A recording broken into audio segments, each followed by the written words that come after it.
میں سے کافی لوگ یہاں آج ہائی کورٹ پشاور میں موجود ہیں بشمول میرے، بلکہ میں تو چلیں خیر لوکل ہوں، لیکن اسلام آباد سے، پنجاب سے ابھی آپ نے دیکھا کون شوزب صاحبہ تھی، ان کے ساتھ اور خواتین تھیں، اس کے علاوہ شبلی فراز صاحب اور ساتھی ہمارے آج یہاں ضمانت کرانے آئے ہوئے ہیں۔ یہ جو جیلی حکومت نے ہمارے خلاف احتجاج کی آڑ میں بے بنیاد قسم کی اور جیلی FIR درج کروائی ہوئی ہیں، ان میں ٹرانزٹ بیل اور اومنی بیل وغیرہ کے لیے یہاں پر لوگ آ رہے ہیں۔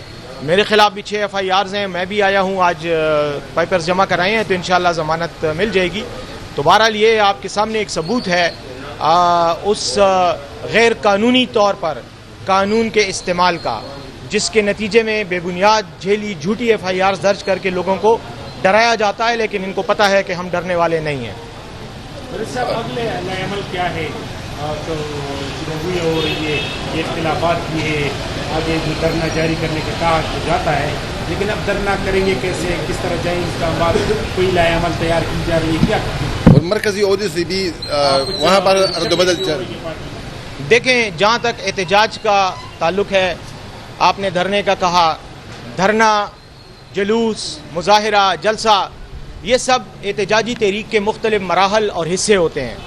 تو ہم نے جلوس بھی نکالے، ہم نے احتجاجی مارچ بھی کیے، ہم نے دھرنے بھی دیے، آئندہ بھی دیں گے۔ تحریک ہماری جاری ہے اور یہ تحریک اس وقت تک جاری رہے گی جب تک اس جیلی، غیر قانونی، غیر آئینی، بے شرم حکومت کا خاتمہ نہیں ہو جاتا۔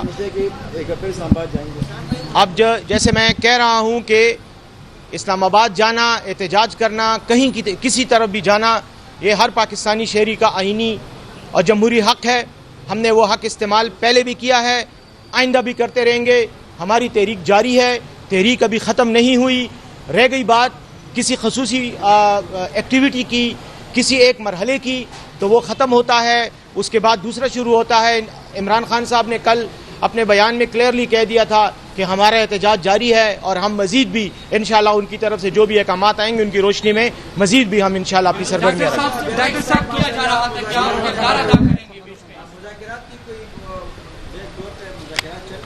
دیکھیں بیک ڈور یا فرنٹ ڈور مذاکرات تو ہمیشہ چلنے چاہیے۔ میں نے تو ہمیشہ یہ بات کی ہے، میں نے تو آپ کے سامنے بار بار تحریک طالبان کے ساتھ بھی مذاکرات کی بات کی ہے۔ میں تو ہمیشہ یہ سمجھتا ہوں کہ تمام انسانی مسائل وہ صرف اور صرف مذاکرات اور افہام و تفہیم سے ہی حل ہو سکتے ہیں۔ بندوق سے، گولی سے، ڈنڈے سے، آنسو گیس برسانے سے مسائل حل نہیں ہوتے، مسائل مزید الجھ جاتے ہیں۔ رہ گئی بات مذاکرات، ابھی سچ کوئی مذاکرات نہیں ہے۔ ابھی دیکھیں گے کہ آگے آنے والے وقت میں کوئی اگر موقع ملتا ہے اور خان صاحب کی اجازت ہوگی تو انشاءاللہ پھر دوبارہ ان مراحل کا آغاز کریں گے۔ وفاقی حکومت کہتی ہے کہ پاکستان تحریک انصاف والے انتشاری پارٹی ہے، اس کو ختم ہونا چاہیے۔ دوسرا یہ سوال ہے کہ وہ یہ بھی کہتے ہیں کہ ان کا سارا توجہ احتجاجوں پر ہے، صوبے پر کوئی توجہ نہیں، امن و امان خراب ہے۔ کیا سمجھتے ہیں، کیا جواب ہے آپ کا؟ پاکستان تحریک انصاف کے لیے، پاکستانی عوام کے عزت نفس کے تحفظ کے لیے، آئینی اور جمہوری حقوق کے تحفظ کے لیے برسر پیکار وہ سیاسی جماعت ہے جس کو 2024 8 فروری کے الیکشن میں پاکستانی عوام نے سب سے زیادہ ووٹ دیا ہے۔ سب سے زیادہ ووٹ اگر آپ تمام باقی پارٹیوں کے ووٹ جمع کر لیں تو تحریک انصاف کے اکیلے پارٹی کے ووٹ تمام پارٹیوں سے زیادہ ہیں۔ یہ اس بات کا ثبوت ہے کہ پاکستان کے عوام کے دلوں میں تحریک انصاف بستی ہے۔ پاکستان کے عوام کے دلوں میں اگر کوئی لیڈر ہے تو وہ عمران خان ہے۔ رہ گئی بات خیبر پختونخوا کی، تو میرے خیال میں یہاں تو مجھے کچھ کہنے کی ضرورت ہی نہیں ہے۔ یہاں تو آپ اسمبلی میں ہمارے ممبران کی تعداد سے یہ اندازہ لگا سکتے ہیں کہ اگر آج خیبر پختونخوا کا کوئی لیڈر ہے تو وہ عمران خان ہے۔ آج اگر خیبر پختونخوا اور پاکستان کے طول و عرض میں پھیلے ہوئے پختونوں کا کوئی لیڈر ہے تو وہ بھی عمران خان ہے، اس لیے کہ عمران خان کو انہوں نے اپنا لیڈر تسلیم کرتے ہوئے اسے ووٹ دیا۔ اب رہ گئی بات اس کی کہ ہمیں انتشاری پارٹی کہا جاتا ہے، تو ظاہر ہے کہ جو لوگ ان کے جیلی، غیر قانونی، غیر آئینی، غیر جمہوری، غیر اخلاقی اقتدار کو، حکومت کے تخت پہ قبضے کو چیلنج کرتے ہیں، اس پر دعویٰ کرتے ہیں کہ آپ غلط ہو، تو ان کو یہ انتشاری ہی کہیں گے۔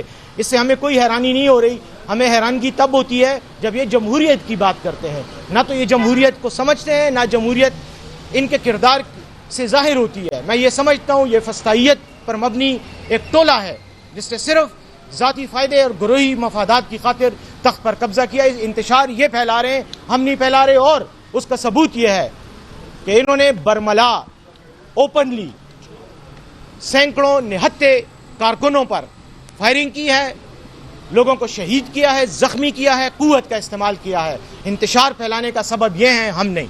एक तो मुज़ाकरात आपके हुए एहतजाज के दिन भी आपकी बानी PTI से मुलाकात हुई थी, उसके बाद क्या मुलाकात हुई है संजानी और उस पर की बात चल रही थी कि बताया नहीं किया लीडरशिप? देखें, मुलाकात बिल्कुल हुई है खान साहब से, और वो मीडिया में रिपोर्ट भी हुई, और उस मुलाकात में जो बातें हुई थी और जो खान साहब के पैगामात थे वो मीडिया में रिपोर्ट हो चुके हैं, तमाम चैनल्स ने दिखाए, इसलिए मैं उनको रिपीट नहीं करूंगा। लेकिन यकीनन उस दिन भी मुज़ाकरात जारी थे और इसीलिए थे कि मामले को हम किसी अच्छे तरीके से हल कर सकें। बरसर साहब, एक तो खुर्रम के हवाले से बताइए कि अपडेट्स वहाँ की क्या है, नंबर एक। दूसरा ये कि अमन के हवाले से खैबर पख्तूनख्वा हुकूमत क्या करने जा रही है। कल गवर्नर साहब ने गवर्नर हाउस में APC बुलाया, क्या PTI को मजबूत किया है, और अगर मजबूत किया है तो क्या उसमें शरीक होगी PTI? देखें, एक मसला होता है, एक मसले के हल के लिए संजीदा तौर पर पेशरफ्त करनी होती है, और एक मसले को बुनियाद बनाकर सियासत करनी होती है। ये तीनों मुख्तलिफ स्टेजेस हैं।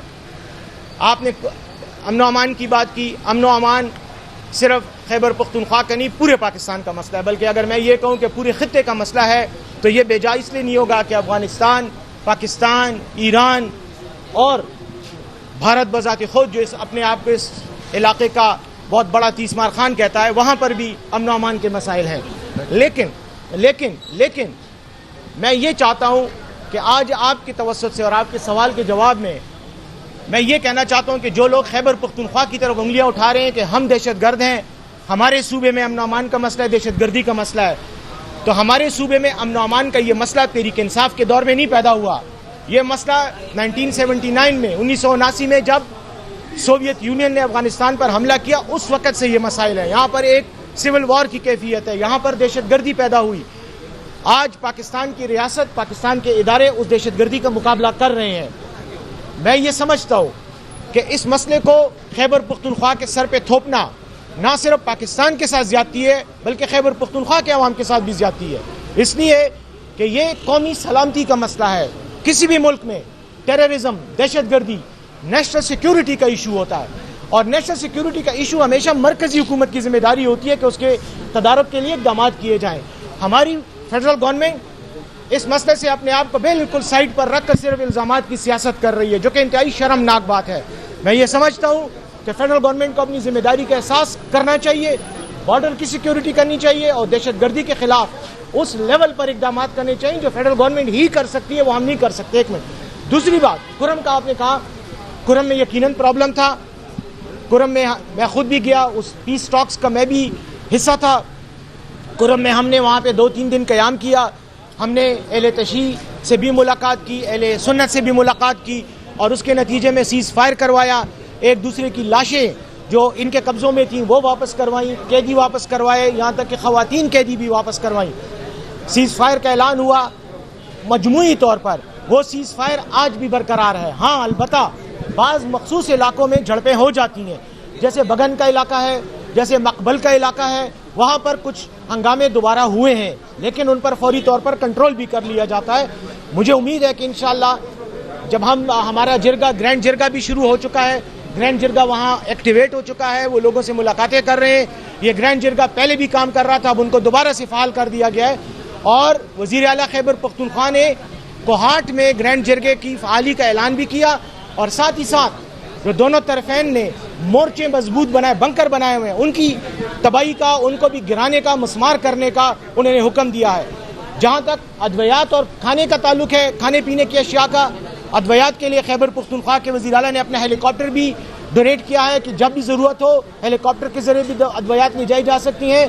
इमरजेंसी अद्वियात आज भी वहाँ मौजूद हैं। हाँ, जो जनरल मेडिसिन है वो टल तक पहुंची हैं, और टल के बाद आगे भी वो जाएंगी। असल में रास्ते बंद है, इसलिए हेलीकॉप्टर के ज़रिए। लेकिन हकीकत में मेरी अपडेट के मुताबिक आज की डेट में ऐसी कोई इमरजेंसी सूरत हाल नहीं है। अलबत्ता एक तनाज़ा है, उसको इंशाल्लाह हल किया जाएगा तो मुकम्मल अमन कायम हो जाएगा।